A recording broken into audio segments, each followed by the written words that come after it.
Yes మనం రోజు ఎన్నో హత్యలు చూస్తున్నాం, ఆత్మహత్యలు చూస్తున్నాం, బలవన్ మరణాలు చూస్తున్నాం. ఇప్పుడు నేను చెప్పబోయే న్యూస్ వింటే కనుక ప్రతి ఒక్కరు కూడా ఆ బలవన్ మరణానికి కారణమైన ఆ నిజంగా చెప్పాలి ఆ ఒక వెధవని చెప్పొచ్చు, వాడిని మాత్రం ప్రతి ఒక్కరూ చెప్పుతో కొట్టి తీరుతారంతే. సో ఈ ఘటన ఎక్కడ జరిగిందంటే జగిత్యాల జిల్లాలో చోటు చేసుకున్న ఒక బలవన్ మరణ ఘటన అయితే అందరినీ కంట తడి పెట్టిస్తుందని చెప్పాలి.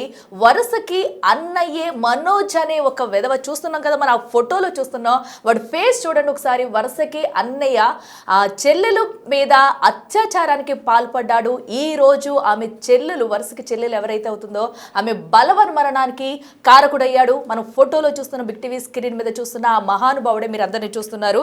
సో ఒక్కసారి అతడు కనుక నేరుగా కనిపిస్తే కనుక మీరందరూ ఏం చేస్తారు? మేమైతే ఖచ్చితంగా కనుక సో చెప్పుతో కొట్టి వదిలేస్తామని చెప్పాలి. సో ఎందుకంటే వరుసకు చెల్లయ్యే తనపైనే అత్యాచారానికి పాల్పడుతూ ఒకవేళ ఇంట్లో చెప్తే కనుక నిన్ను చంపేస్తామంటూ బెదిరింపులకు గురి చేస్తూ కూడా సో అమ్మాయి ఈ రోజు బలవన్మరణానికి పాల్పడేంత ఇష్యూ చేశాడంటే అతడు ఒకసారి ఆ మనోజ్ అనే వ్యక్తి ఎలాంటి విధంగా మీరు అందరూ కూడా అర్థం చేసుకోవచ్చు. సో ఈ రోజు వాడి వల్ల, ఆ మనోజ్ అనే వాడి వల్ల ఆ అమ్మాయి కుటుంబ సభ్యులు కన్నీరు మున్నీరుగా వినిపిస్తున్నారు. ఒకసారి ఆ పాప ఎవరైతే ఉన్నారో తను చనిపోతూ కూడా ఒక లేఖ అయితే రాసింది. నా చావుకి కారణమైన వాన్ని వదలొద్దంటూ కూడా ఈ బాధనంతా కూడా దిగమింగుకుని ఇన్ని రోజులు కూడా బ్రతుకుతూ తల్లిదండ్రులకు చెప్పుకోలేక, ఎవరికి చెప్పుకోలేక వరుసకి అన్నయ్య వ్యక్తి ఏదైనా తనకి ఏదైనా ప్రాబ్లం వస్తే కనుక దగ్గరుండి చూసుకోవాల్సిన ఈ మనోజ్ ఈ రోజు వరుసకి చెల్లెలపైన అత్యాచారం చేసి తను బలవన్ మరణానికి పాల్పడేలా చేశాడంటే ఆ నీచుడు ఎంతటి క్రూరత్వంగా ప్రవర్తిస్తున్నాడో చూడొచ్చు. ఇంట్లో వరుసకి చెల్లెలైన తనపైనే అఘాయిత్యానికి పాల్పడ్డాడంటే ఇంకా బయట ఎలాంటి వేషాలు వేస్తున్నాడో, కుటుంబ సభ్యులను ఇంకెంతగా మోసం చేసి, ఇంకెంతగా నమ్మించి, ఇంకెంతగా హింసిస్తున్నాడు అనేది కూడా మనం అర్థం చేసుకోవచ్చు. ఎస్ బిగ్ టీవీ స్క్రీన్ మీద చూస్తున్నారు.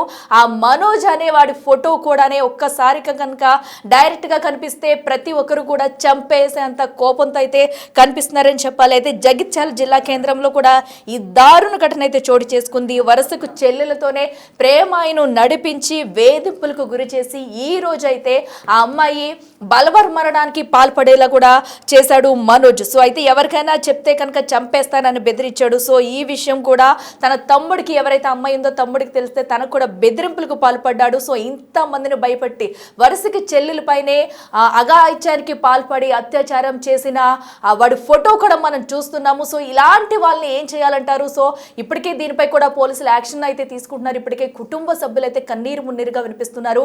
ఆ అమ్మాయి రాసిన లేఖ అయితే ప్రతి ఒక్కరిని కూడా కంటతడి పెట్టిస్తుందని చెప్పాలి.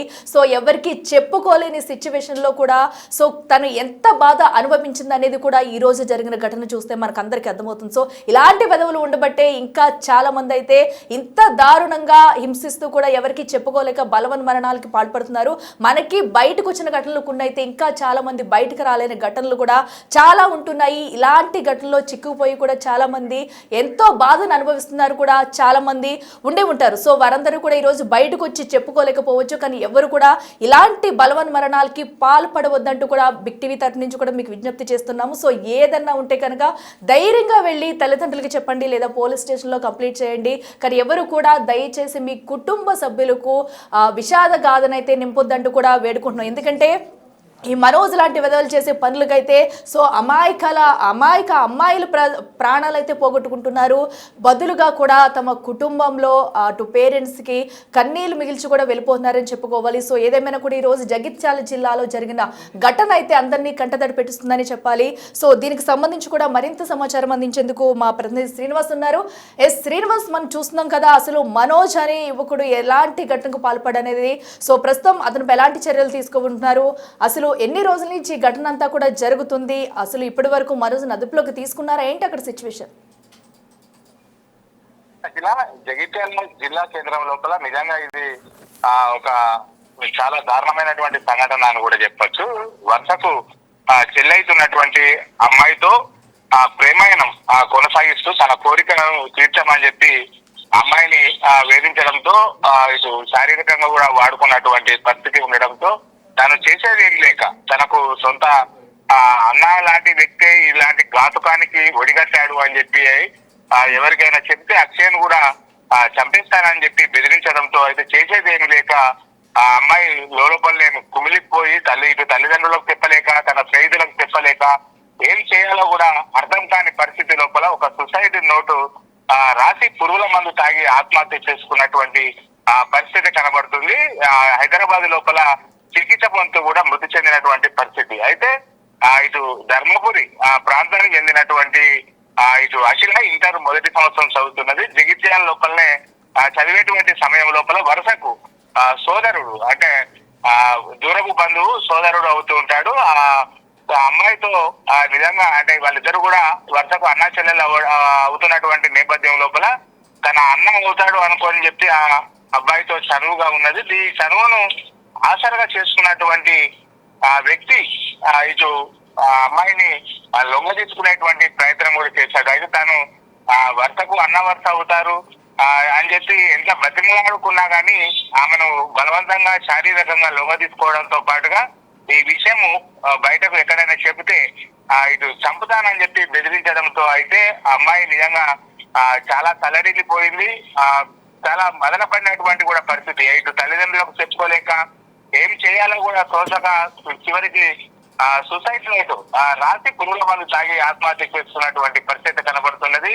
ముఖ్యంగా ఇటు పురుగుల మందు తాగడంతో ఆమెను ఉటావుట్ల హైదరాబాద్ కూడా తరలించారు. అక్కడ చికిత్స పొందు కూడా మృతి చెందినటువంటి పరిస్థితి. ప్రస్తుతం అబ్బాయి పరార్ లోపల ఉన్నాడు. మనోజ్ ఎప్పుడైతే అమ్మాయి ఇటు పురుగుల మందు తాగి ఆత్మహత్య చేసుకుందో అప్పుడు పరార్ లోపల ఉన్నటువంటి నేపథ్యం లోపల ఇప్పుడు ఆ విషయం తెలుసుకుని అక్షయ కుటుంబ సభ్యులను మాజీ మంత్రి జీవన్ రెడ్డి కూడా పరామర్శించారు. అయితే వేధింపులకు గురి చేసినటువంటి మనోజ్ను కఠినంగా శిక్షించాలి అని చెప్పి అయితే ప్రస్తుతం మనోజ్ అయితే పరార్ లోపల ఉన్నట్టుగా తెలుస్తుంది మనకు. అఖిల ఎస్ శ్రీనివాస్ మనం చూడొచ్చు. ఎందుకంటే ఇంట్లో వరుసకి చెల్లైనే ఆమెతోనే ఇంత దారుణంగా ప్రవర్తించాడంటే అసలు మనోజ్ చరిత్ర ఏంటి? సో ఇదివరకు ఎప్పుడైనా ఇలాంటి ఘటనలకు ఎవరితో అన్న మిస్బిహేవియర్ చేశారు? అసలు ఇంట్లో ఎలా ఉంటాడు?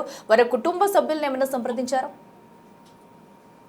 అంటే ఈ విషయం ఇప్పటి వరకు కూడా అఖిల మనకు ఆ అమ్మాయి చనిపోయే వరకు కూడా ఈ విషయం బయటకు రాలేదు. అంటే ఎవరికి చెప్పొద్దు అని చెప్పి బెదిరించడంతో అమ్మాయి కూడా తనకు జరిగినటువంటి అన్యాయాన్ని ఇప్పటి వరకు ఎక్కడ కూడా బయట పెట్టని పరిస్థితి. అయితే వరుసకు అన్న అవుతుండడంతో అతనితో చనువుగా ఉన్నది. దీన్ని ఆశగా తీసుకొని తన కోరికను తీర్చాలని చెప్పి అయితే అక్షయను వేధింపులకు గురి చేసినటువంటి పరిస్థితి. అంటే ఇటు బలవంతంగా శారీరకంగా మనోజ్ ఆ అమ్మాయిని వాడుకోవడంతో ఇటు తన బాధను ఎవరికి చెప్పలేక తనకు జరిగినటువంటి అన్యాయాన్ని ఎవరికి చెప్పలేక ఈ అమ్మాయి అక్షయ తనలో తానే కుమిలిపోయినటువంటి పరిస్థితి. ఇటు మైనరు బాలిక కావడంతో నిజంగానే ఇటు 17 సంవత్సరాల అమ్మాయి కావడంతో అయితే తన లోపల తననే కుమిలిపోయింది. అంటే వరుసకు అన్న వరుస అవుతున్నారని చెప్పి చనువుగా ఉన్నటువంటి నేపథ్యం లోపల ఆ చనువును ఆసరగా చేసుకొని ఇదే అమ్మాయి పైన కోరిక తీర్చాలని చెప్పి బలవంతం చేశాడు. బలవంతం కూడా ఇటు తన కోరిక కూడా తీర్చుకున్నాడు. ఈ నేపథ్యం లోపల తన వరుసకు సోదరుడు అవుతున్నటువంటి వ్యక్తి ఆ విధంగా ప్రవర్తించి తనను లొంగ తీసుకోవడంతో పాటుగా బలవంతంగా తన కోరికలు తీసుకోవడంతో చేసేదేమీ లేక అమ్మాయి అయితే లోపల కుమిలిపోయి తన సొసైటీ నోటు జరిగినటువంటి అన్యాయాన్ని మొత్తం కూడా సొసైటీ నోటు రాసి ఆత్మహత్య చేసుకున్నటువంటి పరిస్థితి కనబడుతుంది. ఇటు పురుగుల మందు తాగి చనిపోవడంతో ఉటావుట్న హైదరాబాద్ తరలించారు. అక్కడ చికిత్స పొందుతూ కూడా అమ్మాయి మృతి చెందినటువంటి పరిస్థితి. ఖచ్చితంగా ఈ అబ్బాయిని కఠినంగా శిక్షించాలి అని చెప్పి అయితే ఇటు అమ్మాయి తరఫున బంధువులు తర్వాత మాజీ మంత్రి జీవన్ రెడ్డి కూడా వాళ్ళను ఓదార్చి అయితే కోరడం జరిగింది మన పార్టీగా. Okay right Srinivas, thank you. Yes చూస్తున్నాం కదా, ఏదైతే అతను చనిపోయినప్పుడు కూడా బాలిక అయితే ఇంటర్ ఫస్ట్ ఇయర్ చదువుతున్న బాలిక అయితే సో వాటిని వదలద్దు అంటూ కూడా సూసైడ్ లేఖ అయితే రాసింది. సో దీంతో ఇప్పటికీ కుటుంబ సభ్యులు అయితే కన్నీరు మున్నీరుగా వెలిపిస్తున్నారు. సో ఏదైతే మనోజ్ దొరికితే కనుక కఠినంగా శిక్షించాలి, వాటిని అసలు ఎవరు వదలొద్దు, కఠిన చర్యలు తీసుకోవాలంటూ కూడా పలు డిమాండ్లు అయితే వినిపిస్తున్నాయి. ఈ ఘటనకు సంబంధించి కూడా అమ్మాయి కుటుంబ సభ్యులు కూడా స్పందించారు, వాళ్ళ ఫాదర్ కూడా మాట్లాడారు. ఒకసారి ఆయన ఏమంటున్నారు విందాం.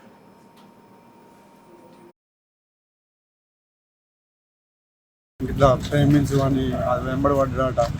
పిల్లగాడు వెంబడి ఉంటే నిన్ను చంపుతా వాళ్ళకని చెప్తే గుడిపడతా మీ అమ్మని చంపుతా, నేనంటే ఇక్కడ లేను చదువుపోయినా బాగా టార్చర్ పెట్టి ప్రేమించినట్టు చేసి రూమ్కి తీసుకుపోయి అద్దనం ఖరాబ్ చేసిందట. అందులో లేటర్ రాసింది, లేటర్ ఉన్నది. అన్న మొత్తం ఉన్నాయి. మేము చెప్పడం కన్నా ఇంకా అంత మంచిగా ఉన్నాయి. రాసింది మా బిడ్డనే రాడు మనోజ్ గారు, కోలం మనోజ్ గారు అనుకోడు. సెల్ అవుతుంది దగ్గర లేదు. ఇట్లా ప్రేమించు అని అది వెంబడి పడ్డాట. పిల్లగాడు వెంబడి ఉంటే నేను చంపుతా వాళ్ళకని చెప్తే గుడిపడతా మీ అమ్మని చంపుతా, నేనంటే ఇక్కడ లేను, సౌదీ అయినా బాగా టార్చర్ పెట్టి ప్రేమించి చేసి రూమ్కి తీసుకుపోయి అద్దనం ఖరాబ్ చేసిందట. అందులో లేటర్ రాసింది, లేటర్ ఉన్నది అన్న మొత్తం ఉన్నాయి. మేము చెప్పడం కన్నా ఇంకా అంత మంచిగా ఉన్నాయి. రాసింది మా బిడ్డనే రాడు మనోజ్ గారు, కోలం మనోజ్ గారు అనుకోడు. సెల్ అవుతుంది దగ్గర లేదు. కానీ ప్రేమిస్తా అని మానసికంగా బాగా బాధ పెట్టిండు. మమ్మల్ని కూడా చంపుతా అన్నాడు, గుద్దుతా అని చంపుతా అన్నాడు, 2 సార్లు అన్నాడు. అందుకని వేధింపులతోటి మందు తాగింది మా అక్క. ఆయన ఇంకా తెలుసు. కానీ ప్రేమిస్తా అని మానసికంగా బాగా బాధ పెట్టిండు. మమ్మల్ని కూడా చంపుతా అన్నాడు, గుద్దుతా అని చంపుతా అన్నాడు, 2 సార్లు అన్నాడు. అందుకని వేధింపులతోటి మందు తాగింది మా అక్క. ఆయన ఇంకా తెలుసు. కానీ ప్రేమిస్తా అని మానసికంగా బాగా బాధ పెట్టిండు. మమ్మల్ని కూడా చంపుతా అన్నాడు, గుద్దుతా అని చంపుతా అన్నాడు, 2 సార్లు అన్నాడు. అందుకని వేధింపులతోటి మందు తాగింది మా అక్క. ఆయన ఇంకా తెలుసు.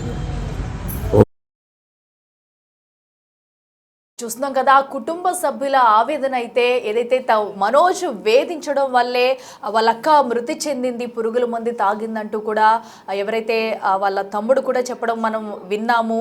సో దీంతో కూడా అసలు మనోజ్ లాంటి వాడిని ఏం చేయాలి, సో ఎలాంటి ఎదవలు ఇంకా పుట్టకుండా రాకుండా ఉండాలంటే కనుక పోలీసులు ఇప్పుడే కఠిన చర్యలు తీసుకోవాలి. సో దీనికి తగిన శిక్ష పడితేనే కానీ మరొకరు ఎవరు కూడా ఇలాంటి ఘటనకు పాల్పడరంటూ కూడా ఇప్పటికీ కుటుంబ సభ్యులు అయితే డిమాండ్ చేస్తున్నారు.